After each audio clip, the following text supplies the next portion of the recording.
Hello friends, എല്ലാവർക്കും നമസ്കാരം. ഞാൻ ഡോക്ടർ വിലാസിനി കുമാർ. ഞാൻ ഇന്നിവിടെ സംസാരിക്കാൻ പോകുന്ന വിഷയം പ്രമേഹത്തെക്കുറിച്ചുള്ള സങ്കീർണതകളെക്കുറിച്ചാണ്. ഇതിനു മുൻപുള്ള ഒരു വീഡിയോയിൽ സാധാരണ സങ്കീർണതകളെല്ലാം പറഞ്ഞു കഴിഞ്ഞു. ആ സങ്കീർണതകളിൽ നിന്ന് ഏറ്റവും പ്രധാനപ്പെട്ട ഒരു സങ്കീർണതയെക്കുറിച്ചാണ് ഇന്നിവിടെ സംസാരിക്കാൻ പോകുന്നത്. നമുക്കറിയാം, ഈ പ്രമേഹം വന്നു കഴിഞ്ഞാൽ നമ്മുടെ രക്തക്കുഴലുകൾ ചുരുങ്ങുകയും അതിലൂടെയുള്ള രക്തയോട്ടം വളരെ സ്ലോ ചെയ്യുന്നു. കാരണം അതിനകത്തെല്ലാം ഫാറ്റ് അടിഞ്ഞുകൂടി ആ രക്തയോട്ടം കുറയുകയും അങ്ങനെയാണ് പലതരത്തിലുള്ള സങ്കീർണതകൾ വരുന്നത്. അപ്പൊ ഈ രക്തയോട്ടം ഹൃദയത്തിന്റെ ഭാഗത്തേക്കുള്ള രക്തക്കുഴലിനെയാണ് ബാധിക്കുന്നതെങ്കിൽ അത് ഹൃദയ സംബന്ധമായ രോഗങ്ങളും ഹൃദയാഘാതം വരെയുള്ള രോഗങ്ങൾ ഉണ്ടാക്കുന്നു. അത് തലച്ചോറിലേക്കുള്ള രക്തക്കുഴലിനെയാണ് ബാധിക്കുന്നതെങ്കിൽ അത് സ്ട്രോക്ക് പോലുള്ള മാരകമായ രോഗത്തിന് കാരണമായി തീരുന്നു. അതുപോലെ ഫാറ്റി ലിവർ, കിഡ്നി ഫെയിലിയർ, അങ്ങനെയുള്ള പല പ്രശ്നങ്ങളും ഈ രക്ത ഓട്ടത്തിനെ സംബന്ധിച്ചുള്ള പ്രശ്നങ്ങളാൽ ഈ സങ്കീർണതകൾ ഉണ്ടാവുന്നുണ്ട്. അതിൽപ്പെട്ട ഏറ്റവും വലിയൊരു സങ്കീർണതയാണ് കാലിലേക്കുള്ള രക്തസ്രാവം കുറയുകയും അതുപോലെ കാലിലേക്കുള്ള ഞരമ്പിന്റെ അല്ലെങ്കിൽ നെർവിന്റെ ആ ഒരു സെൻസേഷൻ കുറയുകയും ചെയ്യുക. അപ്പൊ നമ്മളുടെ കാലില് മുറിവോ മറ്റുള്ള കാര്യങ്ങളോ വന്നു കഴിഞ്ഞാൽ ഈ ഞരമ്പുകളെ ബാധിക്കുന്നത് കൊണ്ട് കാലിൽ മുറിവുകൾ വന്നാൽ പോലും ആ വ്യക്തിക്ക് മനസ്സിലാവില്ല.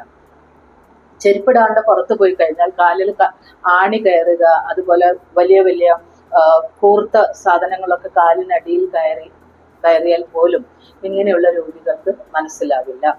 അപ്പൊ അങ്ങനെയുള്ള ഒരു അവസ്ഥയിൽ വരുന്ന ഒരു രോഗമാണ് ഡയബറ്റിക് ഫുഡ് അൾസർ എന്ന് പറയുന്നത്.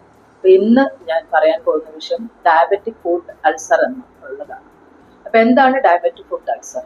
അപ്പൊ കാലിലേക്കുള്ള രക്തസ്രാവം കുറയുമ്പോൾ ഉണ്ടാകുന്ന ഒരു സങ്കീർണതയാണ് ഡയബറ്റിക് ഫുഡ് അൾസർ.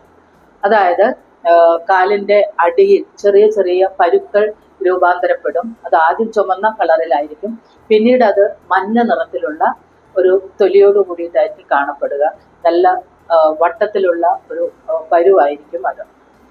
അപ്പോൾ ആദ്യം ചിലപ്പോൾ വേദന ഒന്നും അനുഭവപ്പെടില്ല, ചിലപ്പോൾ അത് പൊട്ടി ഒഴുകുമ്പോഴായിരിക്കും, അതിനകത്തുള്ള ജലമെല്ലാം പൊട്ടി ഒഴുകുമ്പോഴായിരിക്കും നമ്മൾ ഈ കാര്യം മനസ്സിലാക്കുന്നത്. ചില സമയത്ത് 1, 2, 3 പരുക്കൾ കാലിന്റെ പാദത്തിനടിയിൽ ഇതുപോലെ രൂപാന്തരപ്പെടും. ചിലപ്പോൾ ചില വിരലുകള് നല്ല കറുപ്പ് നിറത്തിലേക്ക് മാറുന്നുണ്ടാവും ഇങ്ങനെയുള്ള പ്രശ്നങ്ങൾ കാണുമ്പോൾ. അപ്പോൾ അങ്ങനെ കറുപ്പ് നിറമാകുന്ന ഒരു പ്രയാസം പിടിച്ച ഒരു അവസ്ഥ, അതിന്റെ അർത്ഥം ആ ഭാഗത്തേക്ക് തീരെ രക്തം ഓടുന്നില്ല എന്നുള്ളതാണ്. ചിലപ്പോൾ പാദത്തിനടിയിൽ കാണപ്പെടുന്ന പരുക്കൾ പോലെ തന്നെ പാദത്തിന്റെ മുകളിലേക്ക് ഈ പരുക്കള് കറുത്ത കളറില് ചെറിയ ചെറിയ പരുക്കളായിട്ട് നമുക്ക് കാണപ്പെടും. ചിലപ്പോൾ അതിൽ മഞ്ഞ നിറത്തിലുള്ള പസ് നിറഞ്ഞ് അത് പൊട്ടിയൊലിക്കുന്ന അവസ്ഥയുണ്ടാവും. ഈ സമയം ചിലപ്പോൾ ഈ കാൽവിരലുകൾ എല്ലാം തന്നെ കറുപ്പ് നിറത്തിലേക്കാവും. കാരണം വലിയ 1, 2 രക്തക്കുഴലുകൾ, കാലിലേക്ക് പാദത്തിലേക്ക് പോകുന്ന രക്തക്കുഴലുകൾ ഈ രക്തം കട്ട പിടിച്ചുകൊണ്ട് ആ ഭാഗത്തേക്കുള്ള രക്തത്തിന്റെ ഓട്ടം പൂർണ്ണമായി ബ്ലോക്ക് ചെയ്യുന്ന ഒരവസ്ഥയാണിത്.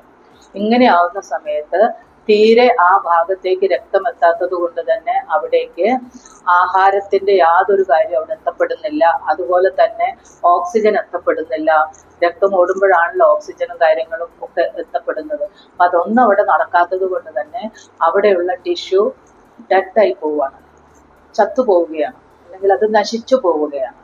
അപ്പൊ അങ്ങനെ ഒരു അവസ്ഥ എന്ന് പറഞ്ഞാൽ വളരെ സങ്കീർണത നിറഞ്ഞൊരവസ്ഥയാണത്. ചിലപ്പോൾ നമുക്ക് കാൽവിരലുകൾ തന്നെ മുറിക്കേണ്ടതായിട്ട് വരും. പിന്നെ ഈ കറുപ്പ് കാലിന്റെ മുകളിലോട്ട് കയറുമ്പോൾ മുട്ട് വരെയൊക്കെ കയറാനുള്ള സാധ്യത കൂടുതലാണ്. അപ്പൊ നമുക്ക് ഇന്നത്തെ കാലത്ത് കൂടുതലായിട്ട് ഇത് കണ്ടുപിടിക്കാനുള്ള പല കാര്യങ്ങളും നമുക്ക് ചെയ്യാൻ സാധിക്കും. ഒന്ന് ആൻജിയോഗ്രാം എന്ന് പറയും. ആൻജിയോഗ്രാം കാലിന്റെ ഈ മുട്ടിന് താഴെയുള്ള ഭാഗങ്ങളിൽ എവിടെ ഏത് രക്തക്കുഴലിനെയാണ് ഇത് ബാധിച്ചതെന്ന് ആൻജിയോഗ്രാം വഴി കണ്ടെത്താനാവും. ചിലപ്പോൾ ആൻജിയോഗ്രാം ചെയ്തുകൊണ്ട് തന്നെ ആൻജിയോപ്ലാസ്റ്റിക് ഈ ഭാഗത്തുള്ള രക്തക്കുഴലുകളെ ആൻജിയോപ്ലാസ്റ്റി വഴി അതിനെ നേരെയാക്കാനും രക്തപ്രവാഹം നോർമലായി വീണ്ടും അവിടേക്ക് കണക്ട് ചെയ്യാനുമുള്ള സാധ്യത ഉണ്ട്. അപ്പൊ അങ്ങനെ ആൻജിയോപ്ലാസ്റ്റി ഒക്കെ ചെയ്തുകൊണ്ട് നമുക്ക് രക്തപ്രവാഹം കാലിലേക്ക് വീണ്ടും പുനഃസ്ഥാപിക്കാനുള്ള ഇങ്ങനെയുള്ള കാര്യങ്ങൾ ചെയ്യാനുള്ള ഒരു സിറ്റുവേഷൻ ഇന്നത്തെ കാലത്ത് അവൈലബിൾ ആണ്. അതുപോലെ തന്നെ വീണ്ടും പല ന്യൂ പുതിയതായിട്ടുള്ള രോഗം കണ്ടുപിടിക്കുന്നതും അതുപോലെ തന്നെ ഇതുപോലെ ആൻജിയോപ്ലാസ്റ്റി പോലുള്ള മറ്റുള്ള പല പ്രോസസ്സിലൂടെയും നമുക്ക് ഈ കാലിലേക്കുള്ള പ്രവാഹത്തിനെ കൂടുതൽ നല്ല രീതിയിൽ മെച്ചപ്പെടുത്തുന്നതിന് സഹായമാകും. അതുപോലെ വിരലുകളെയും അതുപോലെ കാലുകളെയും സംരക്ഷിക്കാനും നമുക്ക് പറ്റും. അങ്ങനെയൊന്നും ഇല്ലാതെ ചിലപ്പോൾ നമുക്ക് വിരലുകൾ മുറിക്കേണ്ടി വരും. ചില സമയത്ത് ഈ മുട്ടിന്റെ താഴെ വെച്ച് കാല് തന്നെ വെട്ടിക്കളയേണ്ട അവസ്ഥയിലേക്ക് വരും. കാരണം അത് കൂടി പോയി പിന്നെ മുട്ടിന് മുകളിലേക്ക് വരെ ഈ രക്തപ്രവാഹം കുറഞ്ഞിട്ടുള്ള പ്രശ്നങ്ങൾ കണ്ടുവരുന്നുണ്ട്. അപ്പൊ അതുകൊണ്ട് കാലിന്റെ മുകളിൽ വെച്ച് ചിലപ്പം ആംപുട്ടേഷൻ ചെയ്യേണ്ടി വരും, കാല് മുറിച്ച് കളയേണ്ടതായിട്ട് വരും. അപ്പം പല സ്റ്റഡികളിലൂടെയും നമുക്ക് കാണാൻ കഴിയുന്നുണ്ട് ഈ ബിലോനി ആംപുട്ടേഷൻ ആയാൽ പോലും അങ്ങനെയുള്ള ഒരു സ്ഥിതിവിശേഷം വന്ന് ചേർന്നിട്ടുണ്ടെങ്കിൽ ആളുകൾ ഒരു 5 വർഷം 6 വർഷം അങ്ങനെ മാക്സിമം പോയാൽ 7 വർഷം മാത്രമേ അവർക്ക് ജീവിച്ചിരിക്കാൻ പറ്റുകയുള്ളൂ. കാരണം അത്രയ്ക്കും സങ്കീർണത നിറഞ്ഞ ഒരു കണ്ടീഷനാണ് കാലിലുണ്ടാവുന്ന ഈ അൾസർ എന്ന് പറയുന്നത്, ഡയബറ്റിക് ഫുട്ട് അൾസർ. അത് വന്നിട്ട് ഇതുപോലുള്ള പ്രശ്നങ്ങളിലേക്ക് പോകുന്നത് വളരെ സങ്കീർണത നിറഞ്ഞതാണ്. അതുകൊണ്ട് സുഹൃത്തുക്കളെ, നിങ്ങളുടെ രക്ത പരിശോധന നിങ്ങൾ മാസത്തിൽ 2 പ്രാവശ്യമെങ്കിലും നടത്തി ഈ ഡയബറ്റിക് ഉള്ള ആളുകൾ തൻ്റെ ശരീരത്തിൽ രക്തത്തിൽ എന്തുമാത്രം ഷുഗർ ഉണ്ടെന്ന് കണ്ടുപിടിക്കുകയും അതുപോലെ കാലിൽ തരിപ്പ്, പെരുപ്പ്, വേദന ഇങ്ങനെയൊക്കെ ഉള്ള അവസ്ഥ, അതുപോലെ തന്നെ കാലിൻ്റെ വിരലുകൾ നിങ്ങൾ ശ്രദ്ധിക്കണം, അതിന് കറുപ്പ് നിറം ബാധിച്ചിട്ടുണ്ടോ എന്ന്. അതുപോലെ പുറത്ത് നടക്കുമ്പോൾ തീർച്ചയായിട്ടും നല്ല തരത്തിലുള്ള ചെരുപ്പുകൾ ധരിച്ചിട്ട് വേണം നമ്മൾ പുറത്തു പോകാനായിട്ട്. കാരണം എന്തെങ്കിലും സംഭവിച്ചു കഴിഞ്ഞാൽ കാലിനകത്തേക്ക് വലിയ ആണിയോ അതുപോലെ കൂർത്ത സാധനങ്ങളൊക്കെ കയറി കഴിഞ്ഞാൽ പോലും നമുക്ക് അറിയാൻ പറ്റില്ല. കാരണം അത്രയ്ക്കും നമ്മുടെ നെർവ് ഡാമേജ് ആയിട്ടുണ്ടാവും കാലിന്. അപ്പൊ അതുകൊണ്ടാണ് ഇത് അറിയാതിരിക്കുന്നത്. അപ്പൊ നിങ്ങൾ തീർച്ചയായിട്ടും ദിവസവും 2-3 പ്രാവശ്യം സ്വയം കാലുകൾ പരിശോധിക്കണം. എവിടെയെങ്കിലും ഇതുപോലെ മഞ്ഞ നിറത്തിലുള്ള പരുക്കൾ രൂപം കൊണ്ടിട്ടുണ്ടോ എന്ന് നോക്കണം, വ്രണങ്ങളായിട്ടുണ്ടോ എന്ന് നോക്കണം, കാലിന്റെ മുകളിലാണെങ്കിൽ അങ്ങനെ നോക്കണം, നിറവ്യത്യാസം വന്നിട്ടുണ്ടോ എന്ന് നോക്കണം. അങ്ങനെ ഇതുപോലെ നിറവ്യത്യാസം വരികയും കാലിനടിയിൽ അൾസർ രൂപാന്തരപ്പെടുകയും ചെയ്യുമ്പോൾ നിങ്ങൾ അടിയന്തരമായി ഹോസ്പിറ്റലിൽ പോവുകയും ഇതിന്റെ സ്പെഷ്യാലിറ്റി ഡോക്ടേഴ്സിനെ കാണുകയും അവിടെ നിന്ന് നിങ്ങൾക്ക് ചികിത്സ തേടേണ്ടതും അത്യാവശ്യമാണ്. ഇതിനൊന്നും ഒരു സമയം വേസ്റ്റ് ആക്കാൻ പാടില്ല. അതിനുശേഷം പിന്നെ നിങ്ങൾ നിങ്ങളുടെ ജീവിതശൈലിയിലേക്ക് തിരിച്ചു വരണം. ജീവിതശൈലി നേരെയാകുമ്പോൾ എല്ലാ പ്രശ്നങ്ങൾക്കും ഒരു പരിഹാരമാകും.